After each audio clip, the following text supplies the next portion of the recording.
August 6th, 1945. Tsutomu Yamaguchi wakes up excited. He's a 29-year-old engineer, and today's his last day on a 3-month business trip in Hiroshima. Tomorrow, he'll finally go home to Nagasaki, to his wife Hisako, to his baby son. He can't wait. That morning, Yamaguchi says goodbye to his colleagues, packs his bags, and heads toward the train station. It's 8:14 a.m. The summer sun is already hot. The city is alive with people going about their morning routines.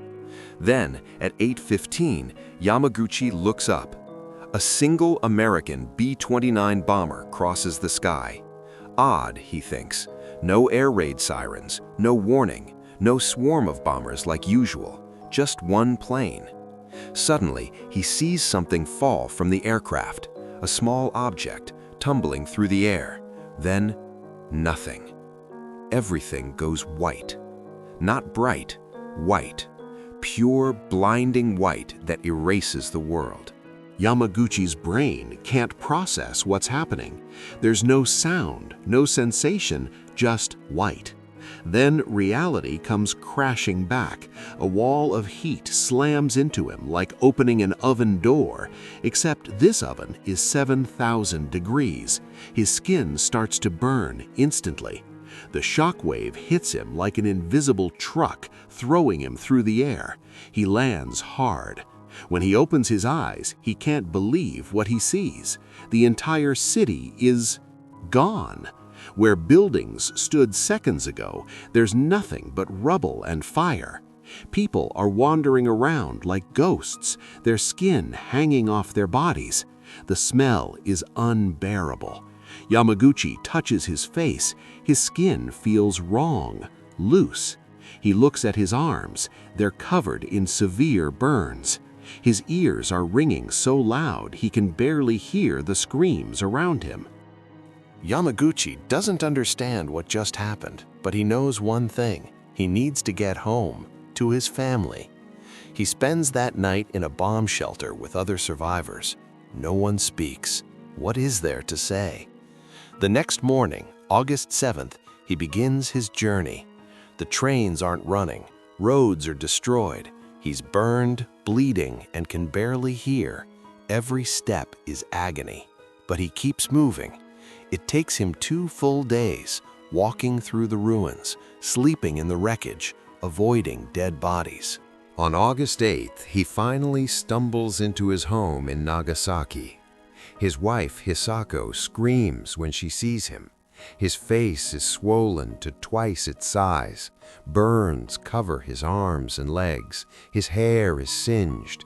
"What happened to you?" she cries. Yamaguchi tells her about the flash, the heat, the entire city destroyed by a single bomb. She can barely comprehend it. "Rest," she tells him. "You need to heal." But Yamaguchi is a dedicated worker. The next morning, August 9th, despite his wife's protests, he decides to go to his office. He needs to report what he saw. He needs to warn them. August 9th, 1945. 11 a.m. Yamaguchi sits in his supervisor's office at the Mitsubishi shipyard in Nagasaki. He's wrapped in bandages, barely able to move. He's trying to explain what happened in Hiroshima. "Sir, you don't understand," Yamaguchi says. "One bomb, just one, the entire city was destroyed in seconds."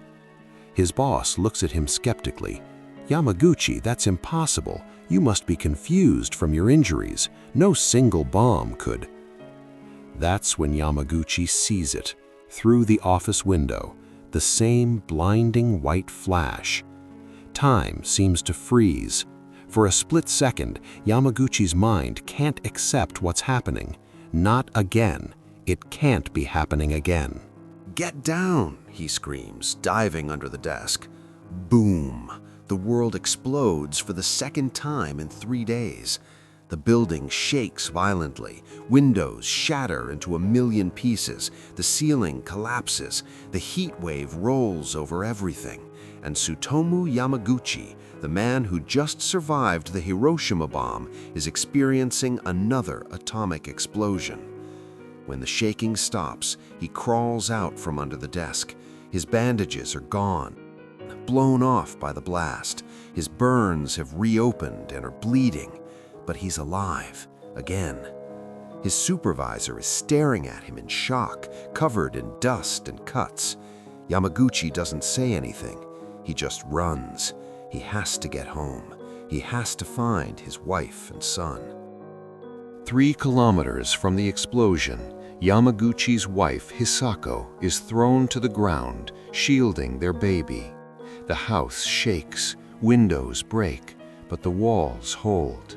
They survive. When Yamaguchi bursts through the door hours later, covered in blood and ash, Hisako can't believe he's alive. He was at the epicenter, again. "How?" she whispers, holding him. "How are you still here?" Yamaguchi doesn't have an answer. Over the following weeks, the true horror sets in. In Hiroshima, 140,000 died. In Nagasaki, 70,000.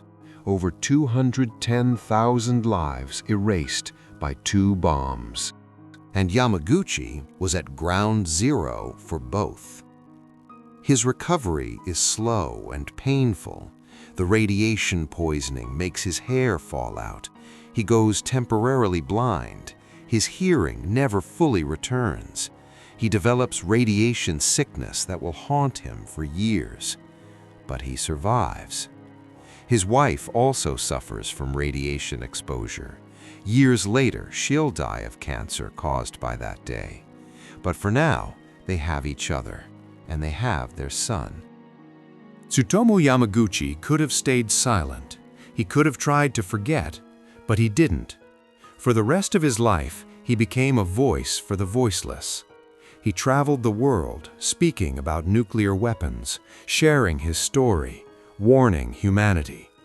"I can't understand why the world cannot understand the agony of the nuclear bombs," he said. "How can they keep developing these weapons?" In 2006, at age 90, he was officially recognized by the Japanese government as a Niju Hibakusha, a double atomic bomb survivor. He was the only person in history to receive this recognition. On January 4, 2010, Tsutomu Yamaguchi died of stomach cancer at age 93. He survived 2 nuclear bombs and lived another 65 years. Against impossible odds, against all logic, he survived to tell the world never again. His story isn't just about survival, it's about witnessing the worst of humanity twice and still choosing to hope, still choosing to speak, still choosing to live. History hides incredible stories in the shadows. At Veil of History, we bring them to light. Subscribe now and hit the bell so you never miss the next untold chapter. Because the past has secrets, and we reveal them all.